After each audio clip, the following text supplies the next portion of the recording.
एक सुंदर सा जंगल में टूनी चिड़िया अपने पति और अपने 2 बच्चों के साथ में रहती थी। वे सब पक्षी अच्छे से अपना जीवन बिता रहे थे। एक दिन की बात है, टूनी चिड़िया कहती है, मोनू जी, घर में भोजन खत्म हो गया है। मैं जा रही हूँ भोजन लाने। आप बच्चों का ख्याल रखिएगा। टूनी, तुम क्यों जा रही हो? मैं भोजन लाने जाता हूँ ना, तुम बच्चों का ख्याल रखना। मैं जल्दी ही आ जाऊंगा भोजन लेकर। ठीक है, लेकिन जल्दी आइएगा भोजन लेकर। अच्छा भाग्यवान, मैं जल्दी आ जाऊंगा। अब मैं चलता हूँ, बच्चों का ख्याल रखना तुम अच्छे से। इतना कहकर मोनू भोजन की तलाश में निकल जाता है।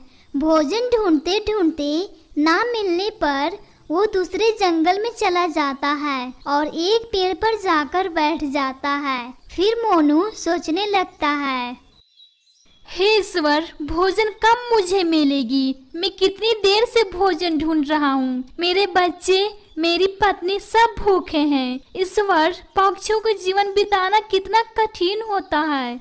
भोजन के तलाश में निकलता हूँ तो जल्दी भोजन भी नहीं मिलता है। प्यास बुझाने के लिए पानी की तलाश में निकलता हूँ तो पानी भी नहीं मिलती है। ईश्वर, आप इस तरह से पक्षियों को क्यों बना है? सिर्फ पूरी जिंदगी तड़प तड़प कर जीवन बिताना। मोनू इसी तरह सोच रहा था, तभी वहाँ पर चील आ जाता है। फिर कहता है, क्यों मोनू, भोजन ढूंढते ढूंढते मेरे जंगल में आ ही गए हो तुम। अब तुम मेरे जंगल से नहीं बचकर जा पाओगे। अब तुम्हें कोई भी नहीं बचा सकता है। तुम मेरे जंगल में कदम रखे हो, ये तुमने बहुत बड़ा गलती किया है। मेरे जंगल में जो आता है मैं उसे नहीं छोड़ता हूँ। क्या ये तुम्हारा जंगल है? मुझे नहीं मालूम था। मैं तो बस भोजन ढूंढते ढूंढते इस जंगल में आ गया हूँ। मुझे माफ़ कर दो, हमसे बहुत बड़ी गलती हो गई है। मुझे माफ़ कर दो। मेरे जंगल में तुम्हें बोर्ड दिखाई दे रहा है माफ़ी मांगने का? अगर मुझे माफ़ करना होता मैं एक बोर्ड लगा देता। मैं एक बहुत बदमाश चील हूँ, मुझे किसी पर दया नहीं आती है, समझा तू? तुमने बहुत बड़ी गुस्ताखी किया है मेरे जंगल में आकर। मैं तुम्हें माफ़ नहीं करूँगा। आज तुम मेरा भोजन बनोगे और मैं तुम्हें बहुत मज़े से खाऊंगा। तुम्हें डरा हुआ देखकर मुझे बहुत ज़्यादा हंसी आ रही है।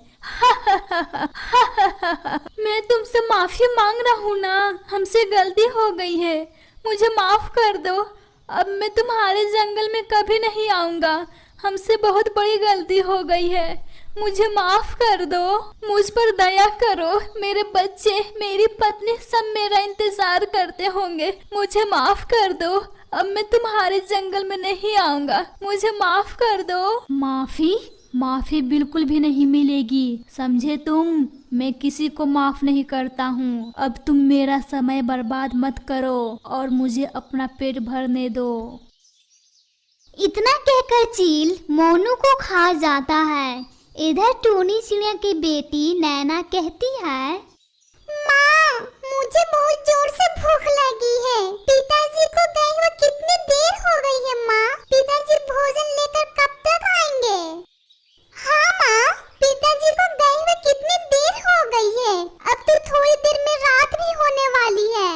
बेटा, तुम दोनों परेशान मत हो, तुम्हारे पिताजी घर जल्दी आ जाएंगे। शायद वो भोजन ढूंढते ढूंढते दूर चले गए होंगे, इसलिए आने में लेट हो रही होगी। बेटा, थोड़ी देर और इंतजार कर लेते हैं, शायद वो भोजन लेकर आ जाए।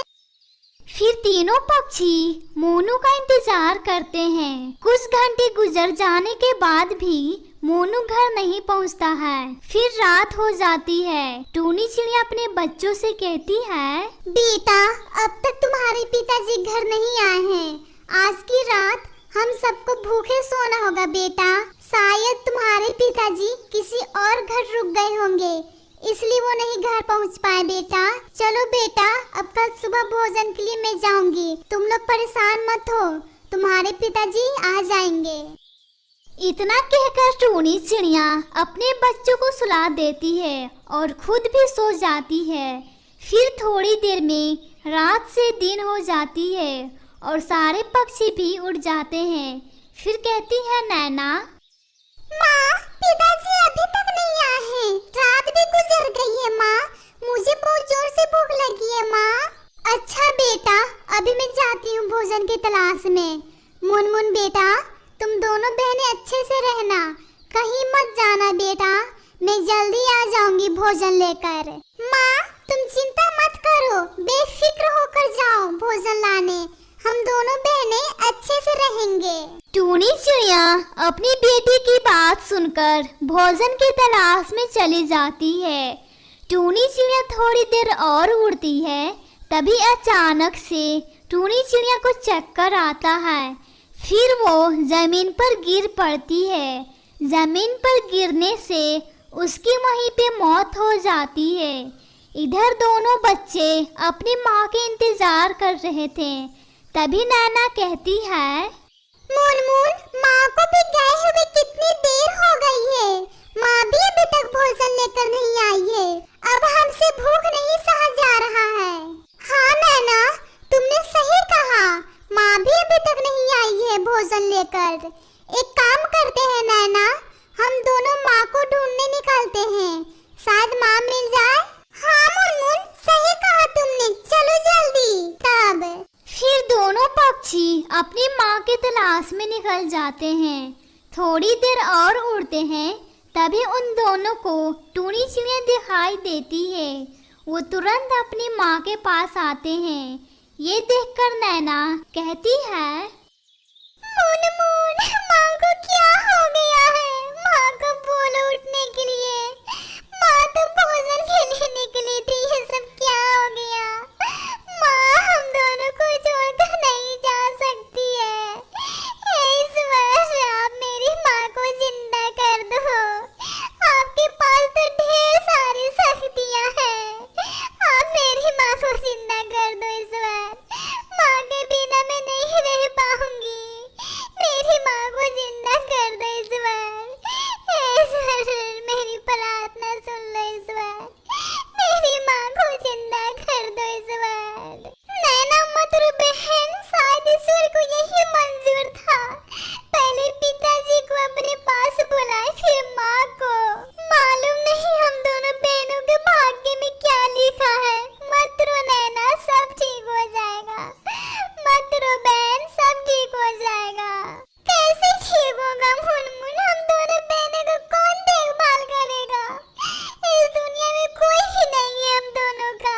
हे ईश्वर, हम दोनों बहनों को कौन सहायता करेगा ईश्वर? आप तो मेरे मम्मा पापा को दोनों को बुला लिए। अब हम दोनों को कौन देखभाल करेगा ईश्वर? दोनों बहनें आपस में बातें करके रो रहे थे। तभी वहाँ पर मीठू तोता आ जाती है। फिर कहती है, बच्चों, तुम दोनों क्यों रो रहे हो? क्या हुआ है? मैं जंगल की सैर करने आई थी। मुझे तुम दोनों का रोने का आवाज सुनाई दिया, इसलिए मैं आ गई हूँ। बोलो बच्चों, ताकि मैं तुम दोनों को मदद कर सकूं। मीठू आंटी, मेरी माँ भी इस दुनिया में नहीं रही। हम दोनों को कोई भी नहीं है देखभाल करने के लिए। अब हम दोनों बहनें कहाँ जाएंगे? किसके पास जाएंगे? हमारा इस दुनिया में कोई भी नहीं है। हम क्या करेंगे अब? बच्चों, मैं तुम दोनों को रखूंगी अपने पास, एक माँ जैसा प्यार दूंगी। चलो बच्चों मेरे घर, मैं अच्छे से रखूंगी, हर खुशियाँ दूंगी मैं तुम दोनों को। चलो बच्चों मेरे घर। ठीक है मीठू आंटी, हम दोनों बहनें चलते हैं आपके घर। फिर दोनों बच्चे मीठू तोता के साथ घर चले जाते हैं और खुशी खुशी से सब साथ में रहने लगते हैं।